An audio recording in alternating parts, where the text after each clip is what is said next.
શર્મસાર થયું। ફરી એકવાર એક શિક્ષક શૈતાન બન્યો।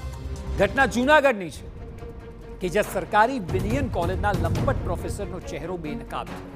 પ્રોફેસર પર અશ્લીલ મેસેજ મોકલવાનો વિદ્યાર્થીનીઓ દ્વારા આરોપ લગાવાયો છે અને આરોપથી ખળભળાટ મચ્યો છે।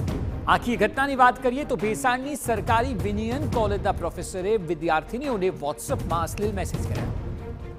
મેસેજનો જવાબ ન આપનાર વિદ્યાર્થીનીઓને પ્રોફેસરે નાપાસ કરવાની ધમકી આપી। એટલું જ નહીં, વારંવાર ગેરવર્તન કરતા હોવાની પણ ફરિયાદ ઉઠી। પ્રોફેસરે કરેલા મેસેજનો સ્ક્રીનશોટ પણ સોશિયલ મીડિયામાં વાયરલ થયો છે। જોકે વિદ્યાર્થીનીઓએ જાણ કરતા ઇન્ચાર્જ પ્રિન્સિપલ દ્વારા તપાસના આદેશ અપાયા અને શિક્ષણ વિભાગને રિપોર્ટ સોંપાયો હોવાની પ્રાથમિક માહિતી મળી છે। આ મામલે વિદ્યાર્થી સંગઠનોએ પ્રોફેસર સામે કડક પગલાં લેવાની માંગ કરી છે।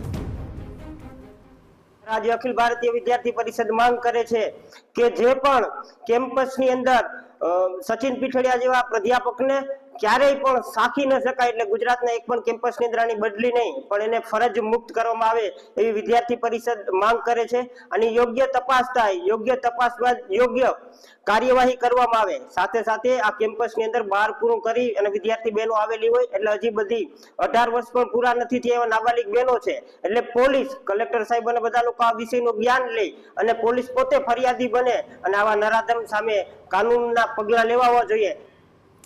હવે વાત